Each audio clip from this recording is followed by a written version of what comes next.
Welcome, everybody. This is The Real Deal with me, Larry, Lawton, and Benz over here. He is on the board and running things here as the producer, and we have a great guest with us today. Before I get started with my guest, and I'm not going to even tell you who he is because he's a surprise guest, I want everybody to make sure you guys really, Gangster, the Crooked Diamond cigar is coming out, everybody, in a few weeks. Hell yeah. Here we are in August, so it's starting September 1st. So, man, has this year flew by. And also, just remember, we got some great merch. We have Gangster Redemption, but besides Gangster Redemption, everybody, we have a whole bunch of stuff to report. We got new shirts in the works.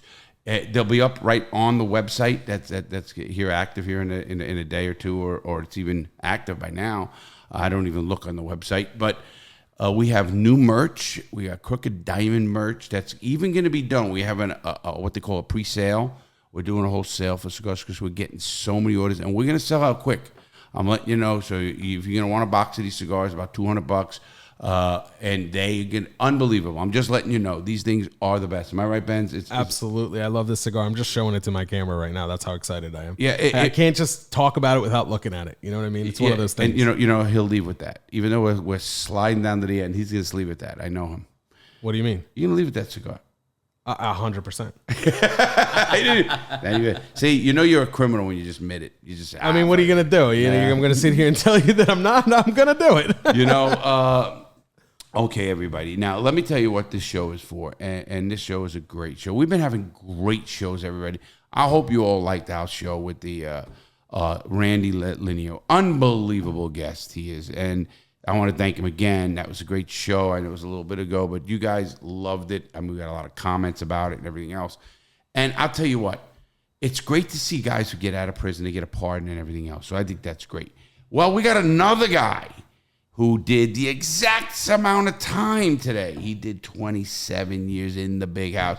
And he did a lot of that with me. And he became a very close friend of mine. We did the law together. We fought the system together. And we were convicts. And we're going to go into what a convict is and everything else here in a minute. But I want to welcome our guest today and a good friend of mine, Paul Tallini. Hey, Paulie. How you doing, guys? Paulie Tallini he owns a company called American Litigation Consultant, LLC. .com if you want to look it up to. It's a website. They have free legal advice on it, resources, not advice. They can't give advice. They can actually. They have lawyers on staff, don't you? Yeah, we have one, house counsel. You have a house counsel. But trust me when I'm going to say something to you right now, everybody out there, and I don't care who you are. If you are indicted or under investigation or anything to do with the law, get yourself one of these guys. Now, be careful who you get. Now, I'm going to tell you this. It's very important because there are con artists out there. There are people who want to steal your money.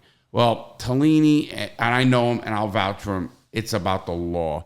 I mean, we love to win cases. He won so many compassionate release cases. He won so many 2255 motions. And in the federal government, 2255 is ineffective assistance of counsel, and you get back in court. And then we won a whole thing we're going to talk about with Paulie, how we used to get back in court with the states and stuff like that.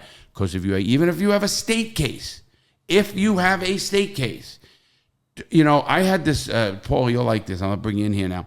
Well, Paul, when we were talking to a judge, I had a judge on here. I had a few judges lately.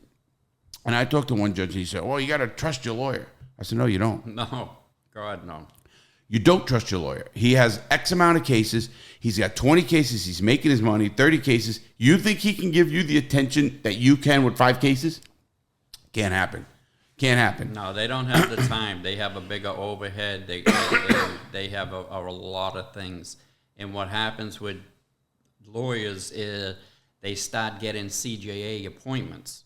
So now they become, I call them whores for the state. But they don't have to be that, you know. No, that. they don't. But they don't I mean, a lot of them do that, though. Well, they're doing it just for the money, we know that. They do it for the money, but then they take on so many cases because the law office gets bigger, the budget gets larger, and then they can't give the case the attention that it needs. Well, obviously, that doesn't have to mean even CGA. That means nothing because they're just going to take on more money cases. If they're a lawyer who's just a hustler and he advertises, if you guys are out there and you look into any area you're in, go look at what the billboards are. Go look at what the ads on the news are.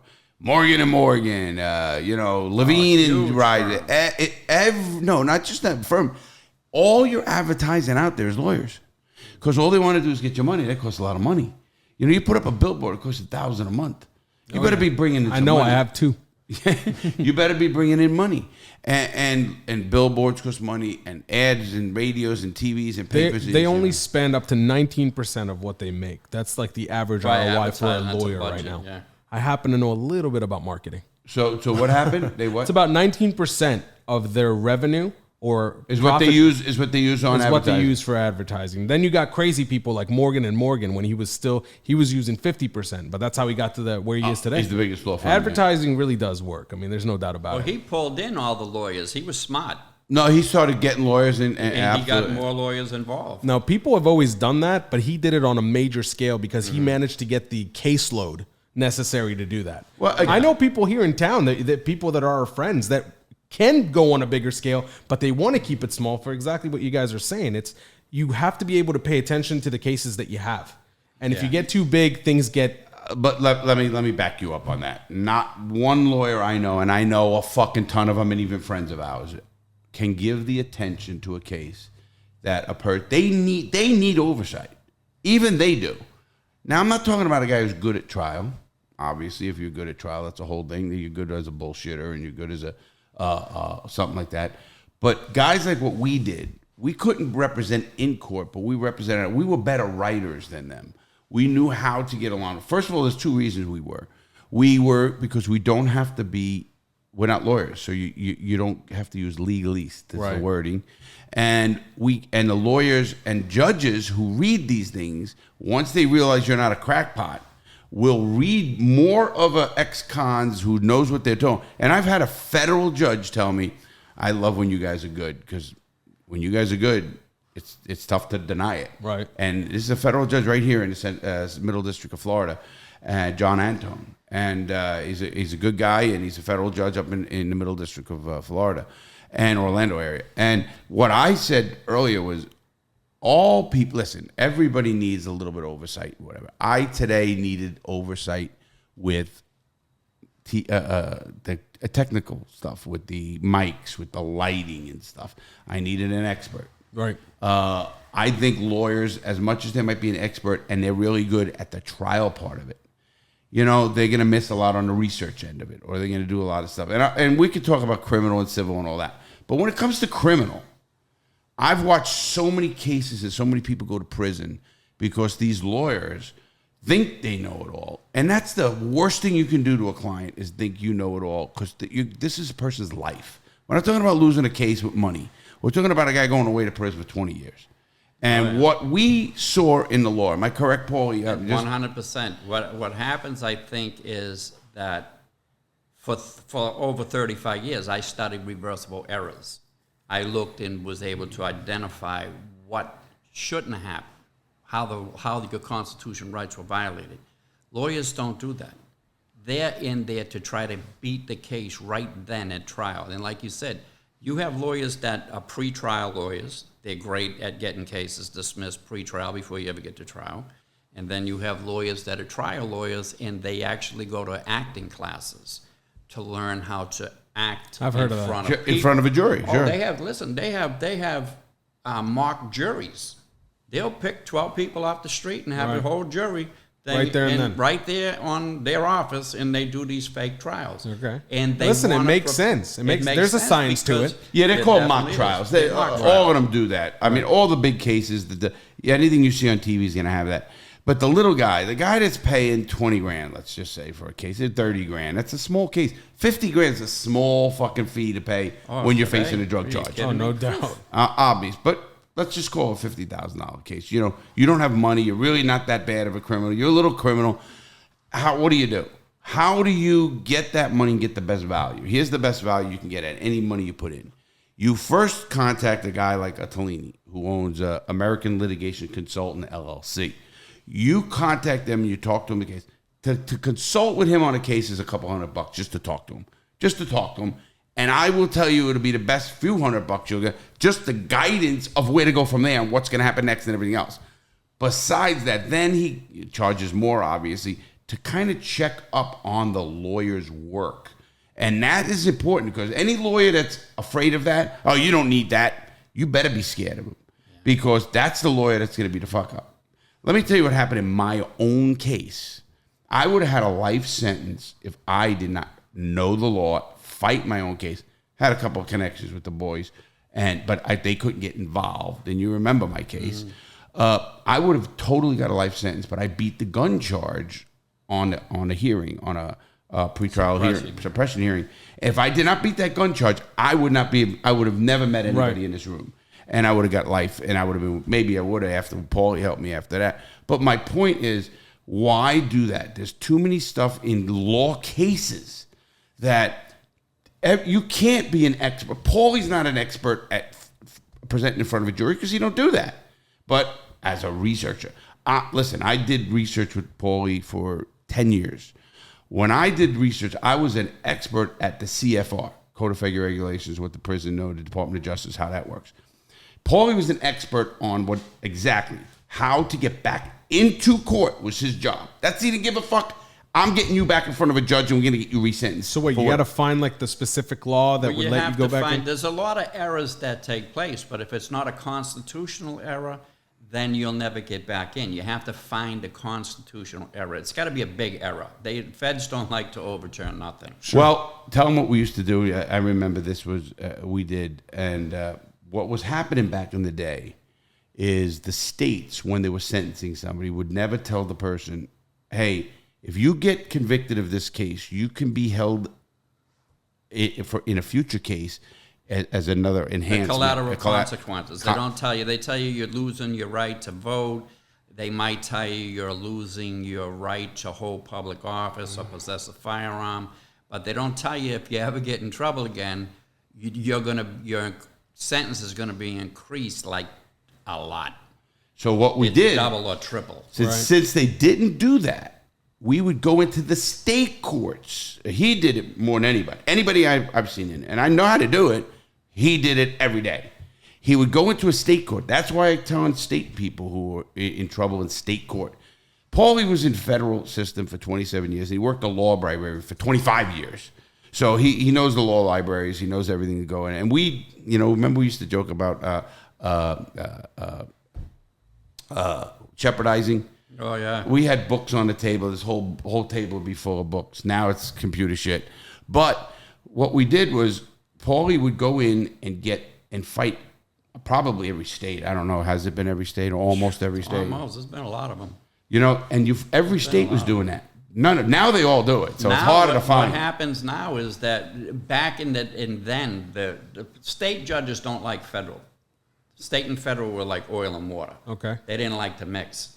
And when you went back in front of the state judge and you said, hey, listen, I'm in the feds. They gave me 30, years because of what I pled guilty to, as a package deal just to get the shit out of the way with you. And you never told me my rights were going to be, my future sentence would be enhanced. Or you're supposed to stay out of trouble. Yeah, I understand that, but you never told me the consequences. Right.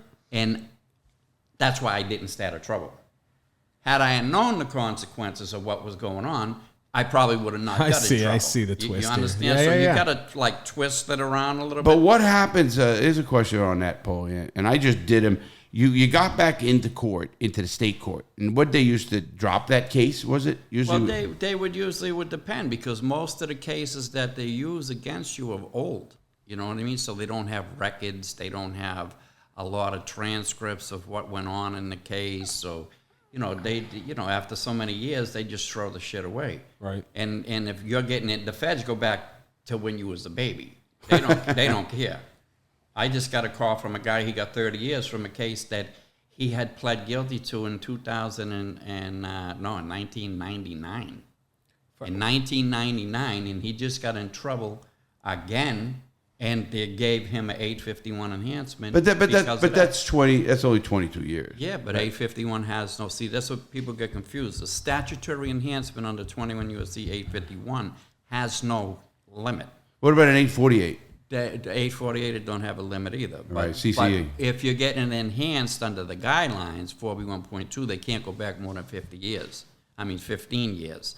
So that's the protection, and we won so many cases for getting guys out of there. Then now everybody's starting to get hit with the 851 because they're saying, okay, you got us on that one, you ain't getting us again. Right. And the state judges all know to say about in there, they have a standard reading of when they sentence you. It's a standard thing. They read this thing. It's a boilerplate. And they get it. Now they're all saying it. I remember they started that back when I was in. Well, they all are supposed to do it. Like there's another case I was contacted on with a guy. He got the a plea offer, but the lawyer never told him about the plea offer. Well, the Supreme Court says that what? How is that even possible? The kid was saying, "I'm not going to plea. I'm not going to plea." I did the same thing. I'm not going to plea. I'm not going to plea. About the plea, right? Right. I mean, but what they do is the lawyer dropped the ball, as far as I'm concerned. Yeah, they definitely. Well, every lawyer should tell you every offer they have. Every offer they have by law. The Supreme Court says by every offer they give you to try to negotiate a plea out of you, that they're supposed to tell you what the offer is, and the lawyer goes to the client and he talks to the client. And he says, "Listen, they won't go below 10 years."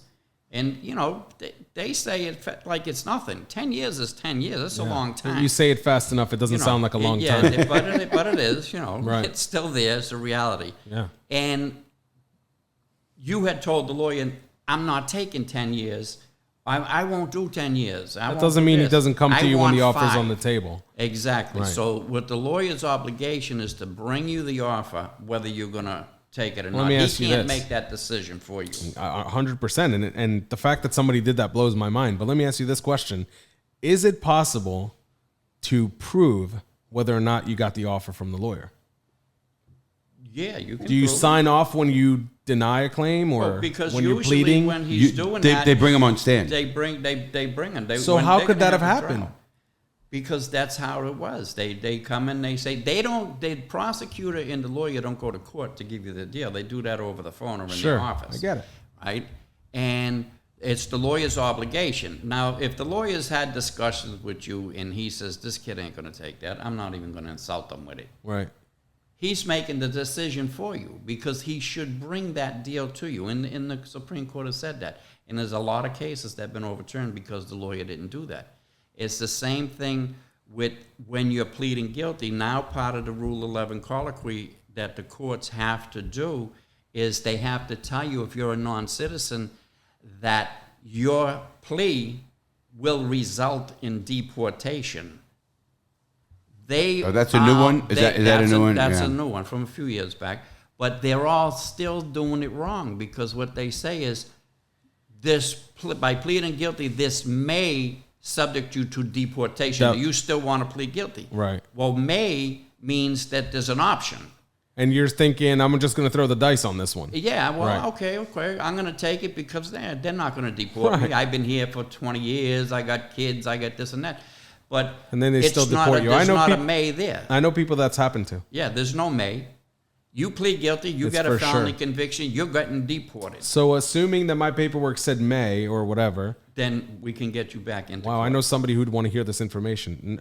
With a federal case, I'm dead serious. Yeah, I know I'm gonna make a call after this show just to let him know about this. Well, he's been trying to come back and see his kid for a long time. There's so many cases that there's a bunch of them. My God, it's terrible. That you see that. Listen, what happens in cases again? That's why I was so adamant on the show with the judge. No, don't trust you. You heard me. Right. And people say, well, you're right. Don't trust him. You don't listen. He's going to give you the best advice he has. Well, that doesn't mean he's the smartest fucking tool in the fucking office. The smartest guy in the office. That guy is a lawyer. He passed the bar. Big fucking deal. I seen lawyers that couldn't fucking. I'd see prisoners that could fucking run circles around a fucking goddamn lawyer. I mean that. And I mean, you think they're good lawyers. Listen, I remember winning a case. Now, I know it wasn't against, it was his office. Remember the one we won against Bruce Cutler? With Bruce Cutler. I mean, it's his law firm. Do you think Bruce Cutler really did the case? I don't know. No, he doesn't do it. Paralegals do it. I did work back in the day. I did work. I used to do it from prison. I'd be helping mobsters the with case their cases isn't big enough, not enough money. Right. They not high profile. They get plenty of cases. They get plenty of money. They're big cases, high profile cases. But what they do is he still has somebody he has an army of people. He's Sure. like the United States Attorney has the biggest army in the world, okay? The biggest one. These are a bunch of kids right out of college. They're a bunch of people that didn't want to go into public service or whatever. And they all came they split the law classes. Half is prosecutors, half is Public defenders. Public defenders or attorneys, right? And so you have a defense and the plaintiffs. And you turn around and from that pile, that's where you choose what you're good at. You know what I mean? It takes a certain kind of person to be a prosecutor, for one. It takes one. I know great lawyers. I work with great lawyers all the time. And I'll call them up. I'll give them a referral. I'll do things like that, because guys contract. I'm in 92 prisons. I'm in 92 federal prisons with my blogs. I just got kicked out of one because I was talking about a reentry program we started. Right. And just it's a free service. We just got hooked up with a psychologist to help these guys when they come out. Because I know from my own experience, and when you're down for a minute and you're coming back into society, you really need to have somebody to talk to. I was lucky I had him. He come out before me. So when I would have problems, and I'm talking about just emotional stuff, you get all pent up and emotional. You need somebody to talk to. Well, I have a client, and his childhood friend is a psychologist, and I hooked up with her, and she's going to offer people that are coming out through my reentry program to go ahead and contact her for free. So that's how you got kicked out of a prison, for offering that program? I got kicked out of a Williamsburg prison. I got it all here. It's on my phone. I got all you've been blocked. That's ridiculous. And I'm like, what are you shitting me? I've been doing this for so long. I know what not to do. What did they cite? They don't say a security issue. Security That's all they ever have to say. Fucking generic bullshit. How it works in the federal system is, and any prison system, they have these magic words. These are fucking magic words. Yeah. For the safe and orderly running of the institution, we are banning Paul Tallini. Right. That's it. You listen. I fought the fucking prison system. Paulie knows this. I mean, in rec. By the CFR, Code of Federal Regulations, which obviously the Department of Justice sets down the Code of Federal Regulations. Then it goes to the Bureau of Prisons. They write their policy, and that's supposed to be upheld. That's actually law. They say, "Oh, well, it's not a law." No, it is, because Congress. You can actually track it right back up to congressional, right into cruel and unusual punishment. But what they do is they're supposed to give you rec 3 days a week, or 5 days a week, 1 hour in a cage, outdoors in fresh air, 5 days a week. I've been in the hole where I didn't get rec but once in a month. And they say, well, for the safe and orderly running institution. And here's where they go with it. If they're short staff, if whatever it is, that's safe and orderly running to them, because they need that guard somewhere else. Right. Yeah. For showers, supposed to give you 3 showers a week. I remember not getting a shower in Atlanta for 2 weeks. 2 fucking weeks. You know how much you smell? You don't realize how much your own body smells. Now they have the showers in the cell. Yes, but then you know what they do there? They put on the fucking water so hot you can't get in it, or so cold in the wintertime you don't want to get in it. There's icicles coming. Absolutely. They fuck with you. They control they control the toilets and everything from the outside the cell. What I was getting at, just to get not off track, is how the Federal Bureau of Prisons, and all prisons work this way, is they have these magic words that they think, and here's the sad part, you can get a congressman to write them, and I did. That's how it saved my life, really. But once you do that, they're going to give them a letter. Now, they have to answer that congressman. Yep. And within 30 days. There's no fuck you, they won't answer you. Oh, they hate it. They hate it. And I used to do it all the time. You used to have to come and they'd come to the door and be pissed. And they'd say, hey, we got a fucking request from Lindsey Graham. You need to sign this record release. Right. I'm not signing it until I get whatever it is I wrote about. No, you sign it. Because if you don't sign it, then he's not going to be able to investigate it. So you sign it. Oh, they release the records. No, the congressman's on your side. Congressman is investigating them. And that's when they start leaving you alone. Tell him what I used to do. I used to walk to Paulie with a stack of letters. Unbelievable. And they would turn around, and Graham we were like his grandchildren for such Right. sake. Listen, I wrote him more than I wrote my wife. He's right. Sir. Lindsey Graham was one that I used. Actually, Hillary Clinton, because she was a senator from New York, and I was originally from New York. Did you ever get a response from her? Absolutely. Every one of them. Every single one of them have to respond. And it's a secretarial response? Well, it's kind of a. Who cares? As long as it gets them off your back. But listen, it's a kind of a stock answer. But they ask the prison what's going on your behalf. Right. Now that prison has to that prison has to answer that fucking guy, and he better not. They get worried about that because they look first like of all, demerits. They can't even open your letter from a congressman. They can't open. No, they can't open nothing. They got to give it to you. They'll open your legal mail because it says open in the presence of an inmate. Right. And they'll open it anyway. They don't care. They have no respect for the privacy between a lawyer and people, and they do it. And it's even worse now. I think now, like with the lockdowns that we went through back in the day, we would get locked up for how many times, months or whatever. I fucking spend a year and something in there, in the hole for an investigation, and I'm like, come on, dude, this is an investigation. This is a 6-month investigation. You got to let me out. Oh no, we just started a new one. They'd let you out. Tell them for a day. They'd dress you out. They wouldn't even let you out of the fucking hole. They would just dress you out. Say, here, come on, pack up. You're leaving. Going back out. And then they'd turn you right around and put you right back in. So, and what are you going to say? Now, a year later, you're sitting in there, and if you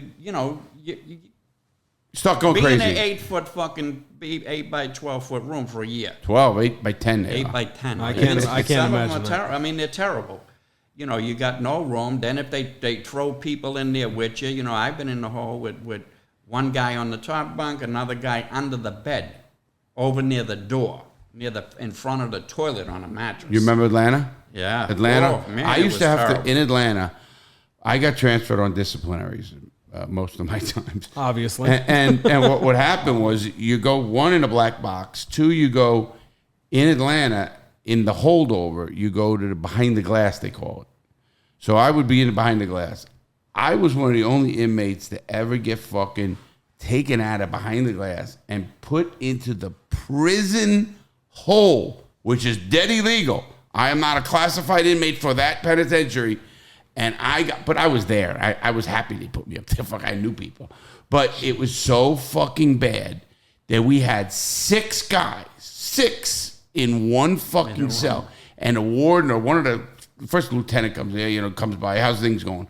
Fuck you, how things going? Suck my cock. That's how fucking things are going. That's how you get your way in prison. They just bypass your door and don't ask you stupid questions. Right. Hey, how you doing? I'm having a fucking suntan selection. Yeah. How about the warden? Right. Paul, how about the warden's stupid Friday walkarounds? Oh, that's ridiculous. They don't even walk around to the right cells. They'll hide people. I seen a dude break his radio and eat it. What? Swallow batteries because he was locked up. He gone crazy. He smeared feces all over himself. Is that guy you always talk about? Well, no, there's another. Every prison has it. Every prison has it. What, it has like a guy who likes to play with his shit? Terrible, yeah. They go crazy. It's not that nuts. No, they're normal. They're mentally ill. When you see them, I knew a guy in the yard. Are they normal or are they mentally ill? Hold on. You're telling me two different things. We had a conversation with them. They were normal. When they went into that hole or something happened, something triggered them, that's it. Their mental illness kicked in and they were fucking done. Or I knew a guy who was on the yard, played handball with him, great guy, never had an issue.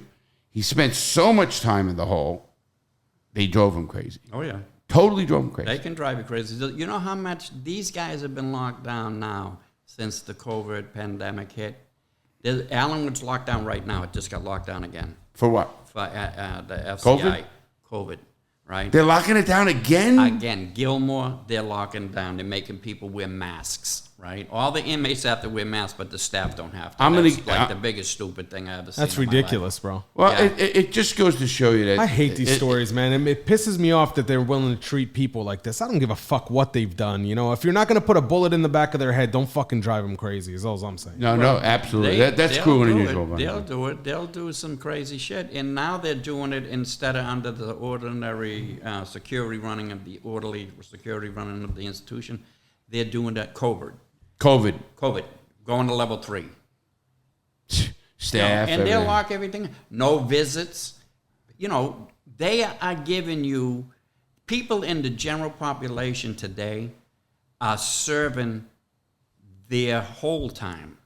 23-hour-a-day lockdown, and it's usually 24 because, again, you're supposed to get 3 showers a week. You're lucky if you get 1.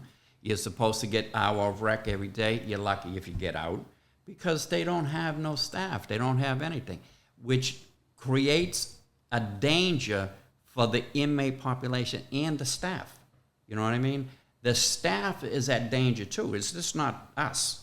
They can be fucking hurt too, you know. Yeah. And a lot of times it happens to them.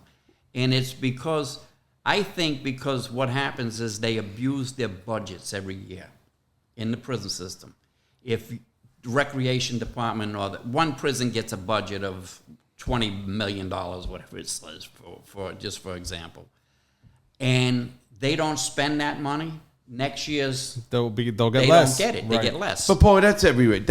I don't even think the budget. Here's what I know of because I've talked to the guard who's the union president, which is Massey. They give bonuses. I didn't know if you know this to wardens. Oh yeah, they give when bonuses. When they cut program, they cut costs, they do certain things.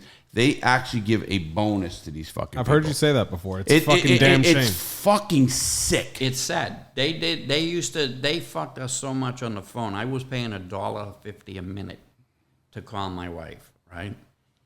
I could have got that same service for $2 cents a minute on the street. This is back before 2000. Right.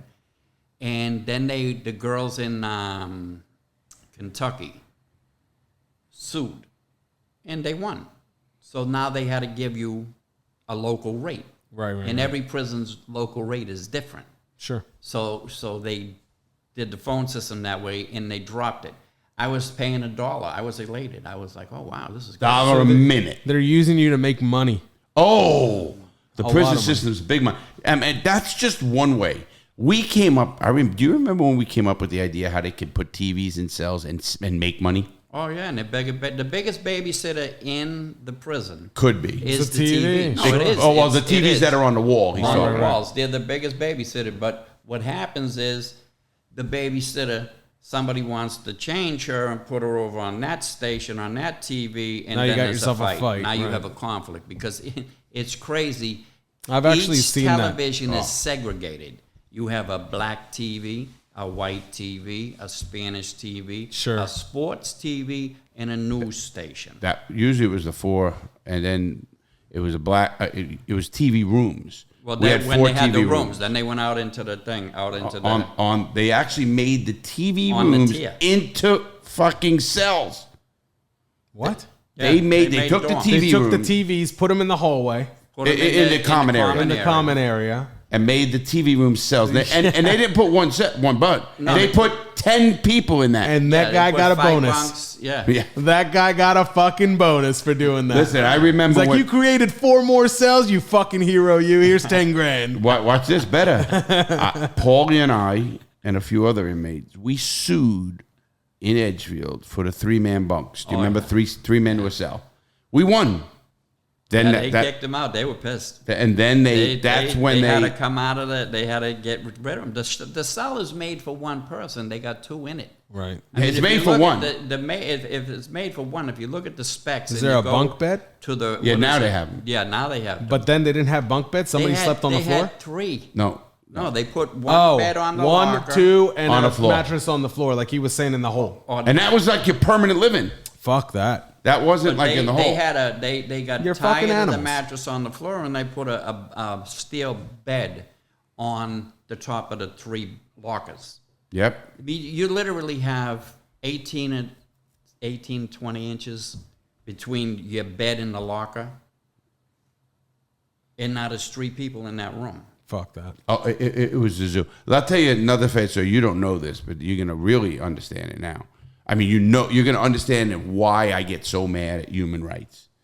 You could talk this human rights.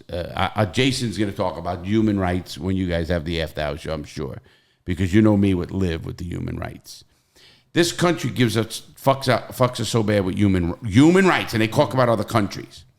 There's a guy named Freddie Geist. You know who he is? Freddie Geist is from Boston, and he killed Whitey Bulger. Ah, the kid, yeah. And he fucking killed him in the pen at Hazleton. He killed him in Hazleton. Within 12 hours, they fucking whacked him. Good for fuck Whitey Bulger. They whacked him, took his eye out, hung out, everything. That happened 3 years ago. Did you know, Paulie, that man is in the hole right now, not even been charged? Do you know why? Indefinite investigation. He's Absolutely. gone through this. You know why they're doing that?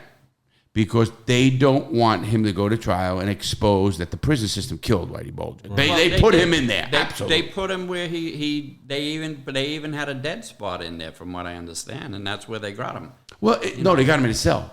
They got him in a dead spot in the hallway, I thought. No, they got him in a cell. I got the whole story from actually somebody who was in the prison. Okay, so that's how you know about this? Yeah. So this isn't common knowledge. Well, yeah. Oh, it's common. You'll see it in some articles, whatever. Where That's the thing. If it's common knowledge, why isn't anybody doing anything? Well, the fact that he is in the hole and not been charged is not common knowledge. That's what I mean. The Bureau of Prisons does not want this man charged, because once he charged, he's going to say, he don't give a fuck. He's got life. I'm going to trial. And he's going to expose that, hey, this man did this to me, this man did this to me. And then that family is going to be able to sue the Bureau of Prisons, because the Bureau of Prisons, I don't care about Whitey Bulger, but the Bureau of Prisons killed Whitey Bulger. Right. Obviously. So you're saying he's going to get a seat in front of a judge and a jury and a camera and tell him all the fucking dirt from the prison. Well, he's going to tell him why. Well, his defense is going to be whatever it's got to get there, right? Well, it's got to get there. And they don't want it to have stories are going to come out. They're going to ask questions. He's going to give them answers. They don't want that. No, they don't want to know. Bureau of Prisons, why did you put a man who told on this guy's family and put them all away in jail, and this man went to prison for life? Why did you put him in the same cell with no protection, knowing they have what they call a separatiste on him? Why did you put him in the same cell? He was killed within 12 hours of hitting the fucking yard. Yeah. Think of that. I loved it. Don't get me wrong. I think we need more of that. This guy here he was a rat for 30 years. He fucking... You knew him, did you not? Yeah. He did shit to people that were unbelievable. He was really a moron. All right? And what they did with him was they got tired of him. For whatever reason. Who, the feds? The feds. And they fucking threw him out. Okay, here you go. They gave... No, Paulie, if you remember the whole case, in the FBI there, the one guy got arrested, I think. One of the FBI agents got arrested on the case. His partner. Of course, they gave a heads up to Whitey Bulger that they were going to come arrest him. And then he went on a lam. He was on a lam for 20 years, 18 years, something like that. Mm-hmm. And, he took money. They caught him with a lot of money and stuff like that. Whitey Bulger's the mobs, the Irish mobs are from fucking South Boston. Now, that's where you're from. Mm-hmm. And so, he was the real deal. He was a killer and all that. He was a scumbag. Now, it came out after that, it's on the lam, that the FBI fucked up. They had him on their payroll for 30 years. He was playing both sides of the fucking thing. Well, he did the same thing. They did the same thing with the New York mobsters, too. Oh, of course. You're talking about Greg Scarpa. And Greg Scarpa was with... In Philly, they did the same thing. It was a high echelon group. When I was working on Vic Arena's case, and I actually wrote like a fucking book on that, and I took all the evidence and all the connections. What happened in Boston happened in Philly, happened in California, and happened in New York, all at the same time. Oh. Vic Arena was a mob boss, to let everybody know out there. Vic Arena was involved in the Colombo mob war with Persico. Junior Persico was the boss of the family. He was trying to take over the family. And they had a big war in 92. 12, 13 people, 14 people got killed right on the streets. Well, Greg Scarpa, they call him the Grim Reaper, he was a scumbag. But he was actually working for another mega scumbag. High echelon informant. And what they did, the ironic part about it is this. You got a bunch of kids in the street, they're looking at the facade, and they want to be part of it. And then they turn around, and the guy who's the head of the facade is a fucking rat. But he's setting up everything for all these kids. To be fucked for the rest of their life. And he's going to tell on them anyway. And they know. Well, they didn't know that. No? The feds know. Oh, sure. Because they're telling them, okay, just throw us a couple morons. Hey, this guy's getting pretty big in the drug business. Give him up. Go do this. This guy's going to rob a Brinks truck. Go fucking wait for him and kill him. And that just shit happened. You know what I mean?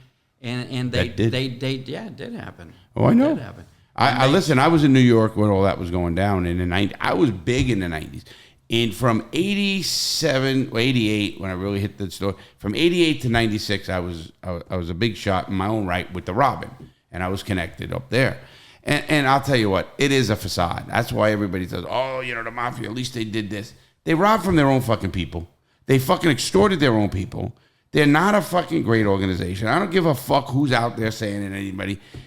Listen, I'm not saying I was a good guy. I always tell that. I was a fucking bad guy, and we know that.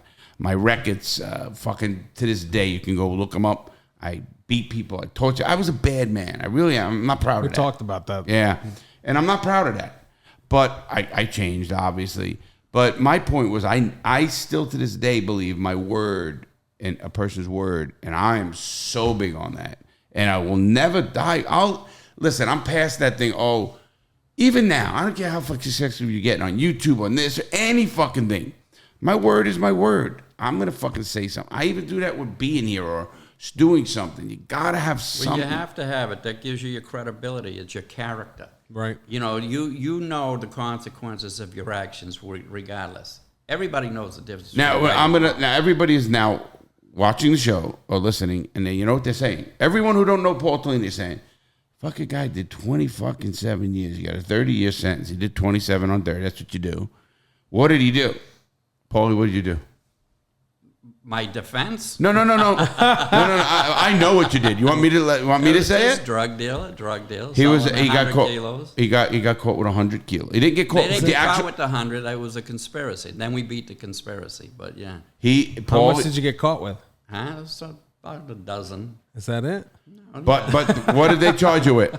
What? They charged you with 100. With 100 at first. Yeah. So conspiracy to distribute 100 kilos. You told me the story. I think you even said it on the podcast very early on. What? Today? Not today. The story about how he got caught. No, not today. I'm talking about episode fucking 4. No, that was a video. We did. I know we did a video, but we also did a couple podcasts. We got pinched because. Oh yeah. Boy, I forgot. Yeah. See, I can't claim I never forget, but this is the YouTube channel. This is the podcast.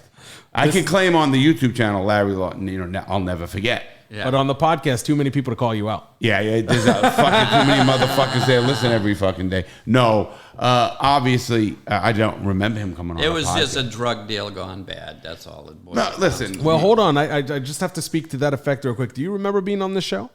On the podcast? I don't think he was. The three of us at a table. Yeah, see, he does remember. I remember. So it's just Larry. # sometimes forget. Fuck you, Ben. I'm going to make you new bracelets. That's right. I forgot. China, 26 cents. The YouTube video, I think, that we did was like a fucking huge amount of people viewing it. Oh, that's up near what? I think it's 500,000 500,000 people. I watched that video and it was a good video. That's where we were sitting outside my RV in Orlando. We went and parked at a park. Yeah, right down the street from my house. When I come back from Colombia and I got the house there. Yeah, that was the other 100 keys you brought back? Well, no, that was... listen, you got to watch the fuck out with that shit. He's going to go under investigation. Hey, federal government, I'm a joking. We were just talking about this before we started the show. We're all being watched, man. Let's be honest. Yeah, who cares? And you know what, man? Have a good time looking at it. I ain't doing anything wrong. Listen, I love being watched. You know why? Now I have an alibi.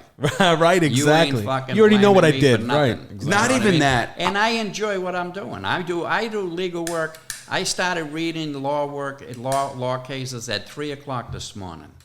Good for you. 3 o'clock in the morning. I'm up. How many cases you running right now? 5, huh? How many cases you got right now active? Active, 3 or 4. 3 or 4. And that's about all you can handle. I can't handle more than that. I'm getting ready to. Two of them are getting ready to be finalized, and my work is done. You know, the like he was saying earlier about the consultation. That's what I started doing, consultation, because it's easier to set the tone in a case than it is to unring the bell. Sure. Unringing the bell is when you have to do post-conviction relief work, and you have to find that little nugget that's going to overturn the conviction. It's easier to avoid that part of it and just make sure that the job the attorneys are being paid to is being, they're getting paid to do a job and that they're actually doing it. And people hire me to make sure that that's what's going on. And then they hire me also to work with the attorneys, and a lot of attorneys are open to it, and they're really good. You know, they're really good guys or women. And the other spectrum is you'll get somebody who I got more.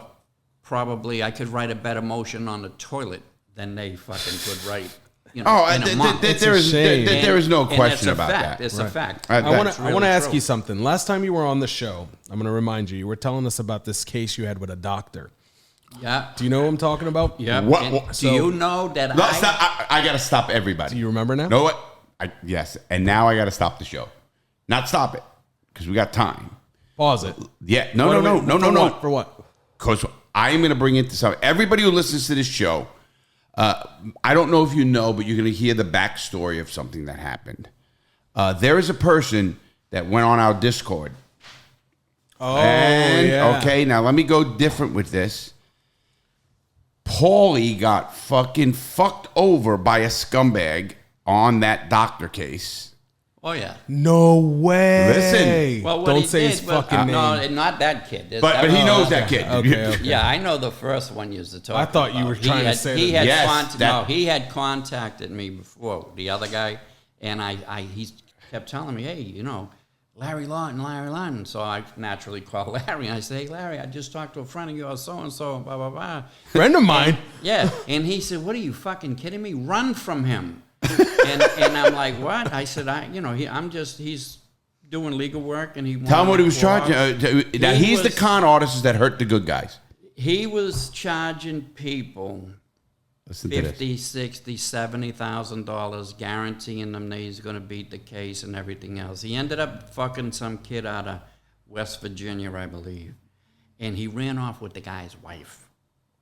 You know, and the guy. This is your guy. How's that my guy? I don't. Well, I'm just saying you took care of it. The guy went to jail for. We don't have assholes on our Discord. The guy ended up getting 20 years, and you know, I tell people all the time: if somebody guarantees you the outcome of your case, run, because nobody can do that.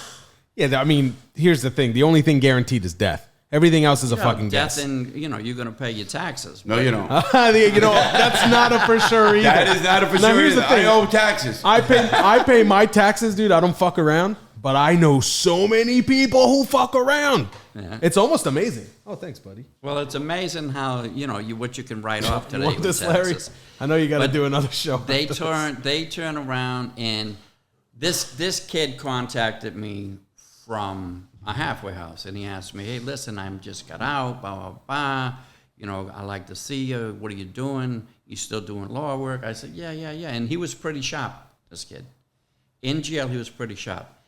This kid would talk the fucking paint off that wall. That's how good he was. He was a fantastic person. I liked him. He was like a little brother to me in prison. Who, do I know him? Huh? No. Okay. Your brother knows him, I think. Oh, he's an Allenwood. I think he was in Allenwood. No, you might know him. I heard the beds are soft in Allenwood. You might know him. But anyway, he turned around, and I think he got jealous for whatever reason, and he started talking to the client. Well, he ended up talking all kinds of craziness to one client. Paulie's client now. He caused me a lot of friction and problems with this guy. I'm busting my balls for this guy. I'm doing all kinds of stuff for him, and I'm going to beat his case because the Supreme Court just came out on another pill mill case, and they ruled he has the exact same jury instruction. I love that. That's a guy like our dream. When I wrote the appeal for this guy, I literally wrote it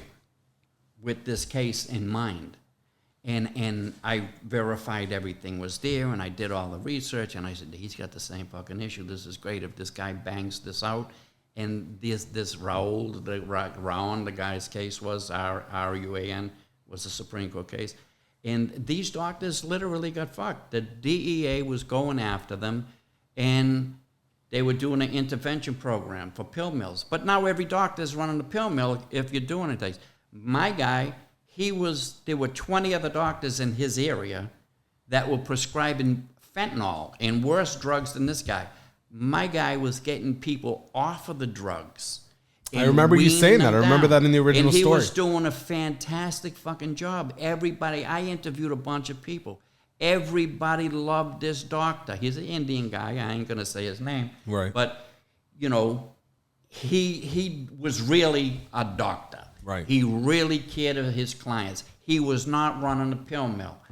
Now the insurance companies, because of what he was doing, the treatments that he was given, the insurance companies wouldn't pay him. So he was giving free service to his patients for over 2 years. And he went to a cash system, and he would charge them $200, right, to come in. Here's your service. You know, he would do whatever rehabilitative work that they had. And the guy was a phenomenal doctor. This guy wrote papers for the Mayo Clinic. He was like where he came from in India. He a was good doctor in general. There were 4,500 students out of India that graduated, but only like 200 were chosen to go forward, right? And he was one of the 200. You know, I mean, you really had to be a fucking smart guy. So he was a good doctor. And this guy stole the case from you somehow. Or what did he do? He just threw a bunch of shit in there that, you know, he causing friction and problems because the guy's, you know, he's been in jail. He's been fucked by every lawyer that got him. He lost millions of dollars, you know, and he's paranoid. You know what I mean? And that's why I kept every receipt that I ever had for anything I did with him. When I got involved with his case, he didn't have one legal document from pre-trial, trial, indictment, nothing. What? He had not one paper. How is that even possible? He's a fucking doctor. You think he would know? Yeah, but the lawyers wouldn't trust give it the to lawyer? them. Trust the lawyer. Trust the lawyer. We don't Suck my want you to cock. do that. Trust the lawyer. So, yeah, that ties back into the original, the whole Judge Silverman conversation. Yeah, so he turned around. I got him every motion. I copied it, downloaded it, sent it to him. Every motion that I could get. A lot of them stuff was sealed. Sure. And I got him everything. He has literally everything. He had a 28-day trial, I think it was. Wow. And he has every fucking trial transcripts. He has every pre-trial motion, every order denying it. He has that because you're supposed to have that. You're entitled to know what's going on with your case. Sure. You have to be able to assist your You counsel. have to be able to participate in your defense. And this guy's doing it from memory. He's trying to do these things from memory, you know? And he never was found. The problem with fucking memory is that it's never what it is on paper. Our memory works in our favor. It keeps reassuring us that things are better than they are. Odds are against us. That's how memory works. Listen, I got a good memory, but it's true 100%. Not only that, Paulie, I'm surprised with all that stuff. I know you and we take all those documents. We're going to find something in there. Oh, a lot. You know, that's a reversible. Mostly in voir dire, certain things that happen in lawyers. In doctors' cases, pharmacists' cases, right? They're regulated by the state. They're not regulated by the feds because there's too many. Every state has different regulations they have to abide by. Right. But is drugs regulated by the feds? No. No? Okay, I didn't know that. I just learned that. They're what the FDA does not regulate that. Well, the FDA and the DEA, you have to have your license. Well, then that's somewhat regulated. They're regulating that part of it. But as far as operating within the norms of your practice, right? Before another doctor can come in and testify that you're not abiding by what you're supposed to be doing, that doctor has to be in the same medical field as you. Of course. Well, the guy my guy's a specialist.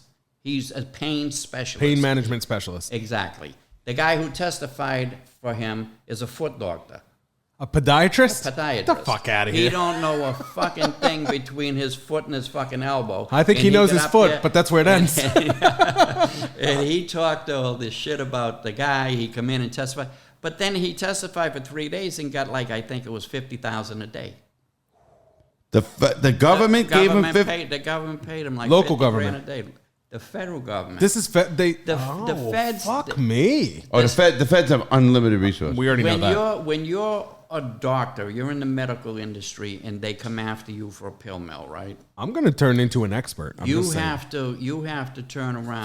Just listen to the show and abide by the rules that are established by the medical industry in your state. Right. And if there's a problem with you, then there's a disciplinary board that you go in front of. Somebody files a complaint. They're going to investigate it. They know what they're doing because they are the ones that make the rules for the medical family, right? The feds come in and they don't pay nothing. They don't pay any mind to none of that. There was not one person who, from the legitimate oversight board, that goes in and testifies against the doctor. Just a podiatrist. Just a podiatrist who's a paid rat. At $50,000 a day. $50,000 a day. Hey guys, I'm telling you right now. He's making up whatever he wants to make up, whatever the government's saying. So for $50,000 a day, I will go up and say whatever I'll say pigs fucking fly above my house every morning. I don't think you would. I don't think you would. But let me break a few things in there right here. It's crazy. I can't believe it. Just to let the audience know as well, since we're talking about lawyers and federal government, the prison systems, and how it works. Did you know that doctor who's in that state, if I am in South Carolina, the doctor in that prison does not even have to have a license from that state? Tell them how many times we did that. We sued and found out the doctor had his license revoked. They had him revoked. So how they weren't even citizens. They so were the board took away his ability to practice medicine. The state of South Carolina actually took the license away from a doctor. We sued. And we found this all out because we're discovery and everything. And he's still allowed to practice medicine because he's in a federal institution. Yeah, he's in an institution. Now listen to this. Great medical care there, huh? Fuck you in your suit. Live golf. Go fuck yourself. Yeah. PGA. Go live. I think that what happened in Mariana to really drive home the point, they had this cop. He used to run around. That's a guard. And yeah, he would take apart the fucking TVs and he didn't know how to put them back together. He would just wreck shit, you know what I mean? Sticking his little screwdriver in, whatever. And he's wrecking stuff. Are these guys getting paid okay or what? He's a prison guard? He's a guard. $50,000 a year. They ain't getting a lot of money. It's a shitty job for 50. You couldn't pay me 50 for Well, maybe that's when I was in. I don't know what it is today. The point is, one day I go to give blood. I go to medical to give blood. And I walked in the room, and it's him. The guard? The guard. And I said, what are you doing? How you doing? You know, blah, blah, blah. I don't want him fucking ripping my cell apart. You know, hey, how you doing?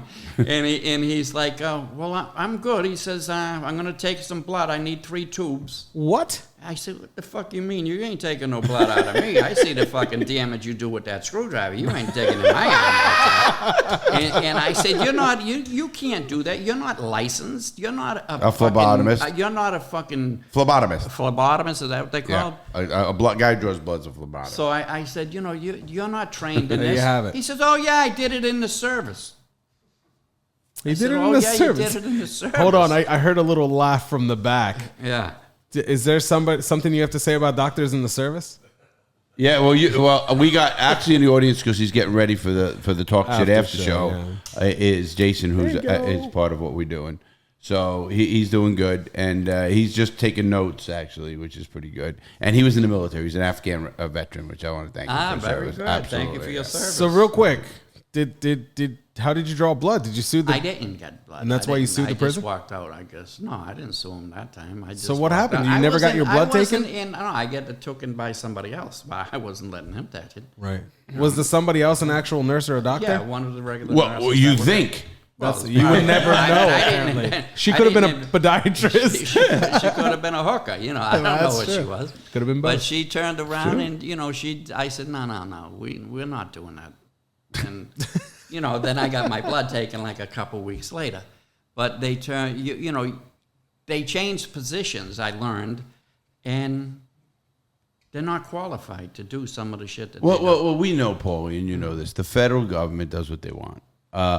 Paulie actually saw Noriega on the yard in Miami. You used to see him all the time. Manuel Noriega was made a drug dealer by the United States government. They went in there and they took him out and they put him in Miami prison. Put a whole unit for him and everything. They built a house for him. Now, this he is had an apartment. Now listen, this is not a joke. I'm going on this. That's nice. The United States did that.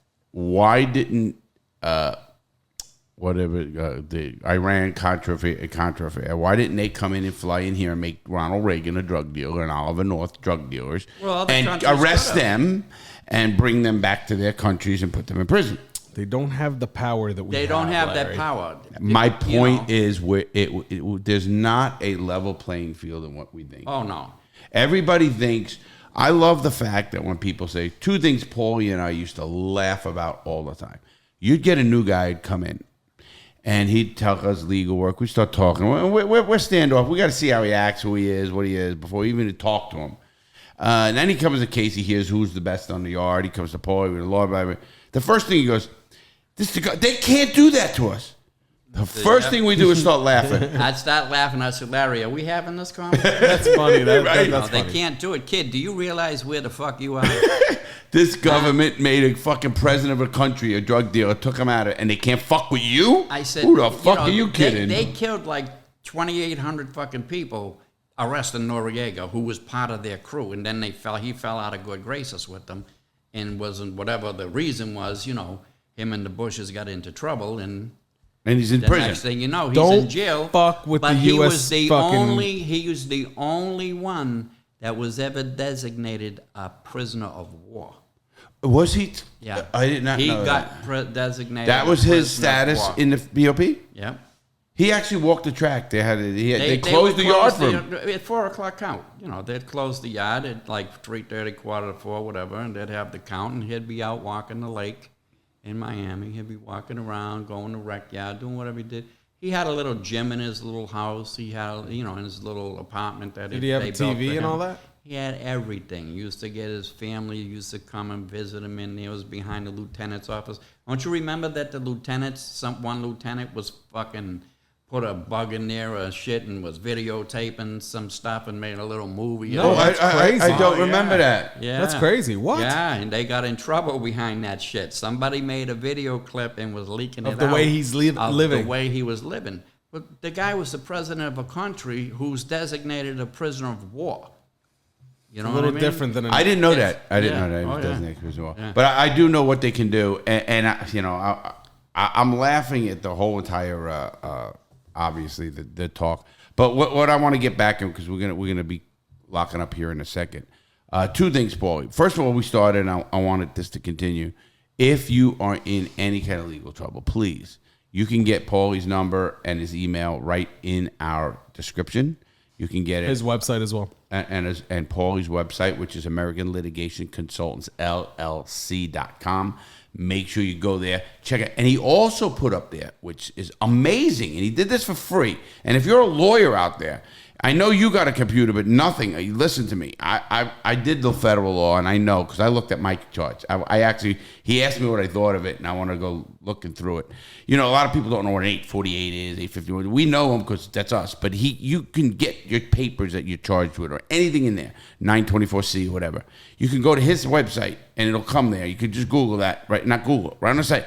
And he has case law. Go to legal resources, you go down the index and just click on whatever the subject matter is. It's going to bring you to related cases, favorable related cases, or cases that are noteworthy. It's a great resource It's for anybody really fighting a good case. resource. And what I did was I put it out there because guys don't have the access with the last 2 years of COVID being locked down. 23 hours a day. COVID, whatever the fuck. Covered. But they Covert don't have mission. access to things, so now their families have access.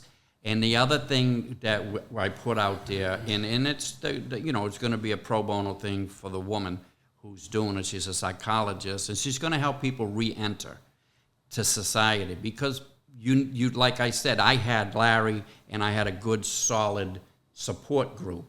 Guys coming out don't have that. They don't. And what I'm going to say, what he is saying is so important, and I'm going to end on that, because if I didn't know the law, the 924C, I would not be here. And I said that in the beginning. And when I saw that it's there, I had to know. I became a true expert on 924C, which is using a gun to commission of a felon. And that is an enhancement, automatic. You get 5 years. I think they just changed that. Now they just changed it to 15. They just changed it. Yeah, Biden. He got all these people to vote for them.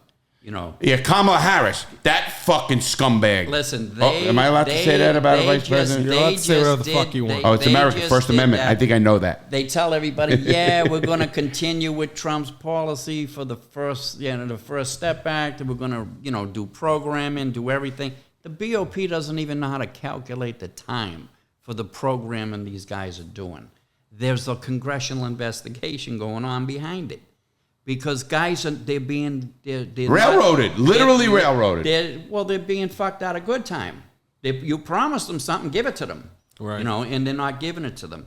And the other thing that they're doing, which it's really sad, is that the 23-hour day is somebody got sniffles in the prison. Lock it down, COVID. Well, I'm not going to get into the COVID thing on this show right now because one, we got to close. I do got to go. But I want to say what you're right about. Obviously, that's a whole show about what they're not doing. What Trump did do great things with that. I got to give him that. Only legislation. But listen, Obama also pardoned a ton of people, Yeah, and I give more people than any other president. Actually, all combined.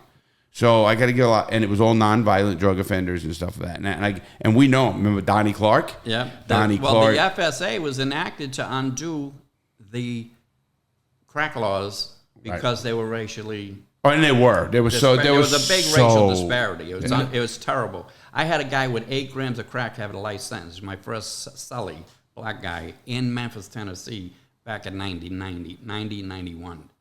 He had 8 grams of crack cocaine and got life. That's fucking crazy.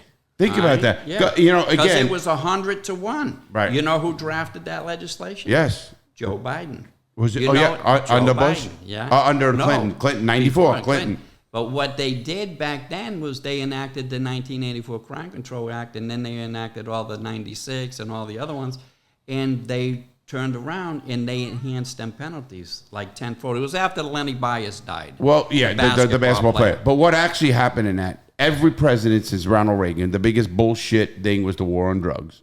Biggest bullshit, everybody. Biggest mistake the country ever made. I know you hate the war on drugs. Well, and you know what? I agree with you for the most part. Listen, I believe, I just had a debate, I was talking to a girl at Main Street at lunch. We believe every drug should be legal. Because unless you I just read a great article how alcohol is worse than heroin. If you want to talk about the cost and effects. Statistically, we already know that it is, yeah. So why isn't alcohol fucking a controlled substance and fucking people in jail for it? Because the rich like it and it's wine. We already tried it once. My point to you is every drug should be legal. Every drug. Now, if you commit a crime to get it, you should be held accountable. If it's legal and regulated the same way alcohol is, I think that you take the criminal element out of it because you're taxing it and you're utilizing it. You can pay for drug rehabilitation. You can pay for mental health. Save the money from law enforcement. You save it. I mean, you can educate people. In education, every dollar on education spent is $1. Well, now it's too much. It's too much of a system right now. It costs. You know what it is? Too much money. You know what it is, Benz? It's not even that. It's more that the infrastructures of the DEA and the law enforcement and the money. It's too big. It's too. It's almost like too big to fail. It's like taking guns away. It ain't happening. What are you going to do with them all? You got hundreds of thousands of employees. Where are you going to put them? Right. You're going to switch them over from one state, from one. A DEA you can't. You already have insane fucking bureaucracy in the fucking. You know how much more you'd create if you were to transfer them to other things. But you know a DEA agent does not have the power to arrest you within the state. That's why there's always a local cop with them. Oh yeah, I know that for a fact. But did you know what's really sad is we are ruining people's lives because we can't change the system and destroy families because we can't change a system that's broken. You're bringing money back in. You're helping the system is so huge. Think about how many people in prison. What's the percentage? You guys should know this, or maybe you don't. I don't know. What's the percentage of prisoners that are in because of drugs? Oh, it used to be 60%. It used to be 60%. I think immigration has taken over. Oh, did it? Think about what happens if you let them all out tomorrow. They're taking over. Well, how much money is lost? We used to sit down. I remember every presidential election I was in for 3. And you used to think, things are going to change. Get the fuck out of here. They didn't change. It took 30 years to get legislation passed for sentencing reform, and that was under Trump, right? They actually fucked it in the beginning. Look, Reagan fucked it. Clinton could have fixed it, but he made it worse. He built more prisons under Clinton. I said he made it worse. Mr. Democrat, supposed to help the people and stuff. Yeah. He made it worse. Bush didn't fucking help and made it more, worse. Again, he's too busy fighting wars. The best one was really, in my time, was Obama, because he could have did more. They all could. He could have did a lot more to reform the prison system. He didn't. He gave people pardons. Well, I mean, I got contacted by them when I got out. I was in the halfway house and I got a letter, and it was from the pardon attorney. What? And they said, "Well, you're already home, so we're not gonna give it to you because your whole thing was to get home, right?" Oh, you were. I did all my time. What the fuck you mean? Thanks. Hey, okay, with that said, Paulie, I'd like to say, what do you have to say? Do you have to say anything about just get you? You talk to everybody. If anybody is getting out of prison that have them go to the site. If they need someone to talk to, they can hook up with this doctor. She's a great that's person. Getting out. What about beforehand? The minute you're arrested, you get arrested, contact us, and we'll come on your case as a consultant, and we'll make sure that things are getting done the way they're supposed to be done.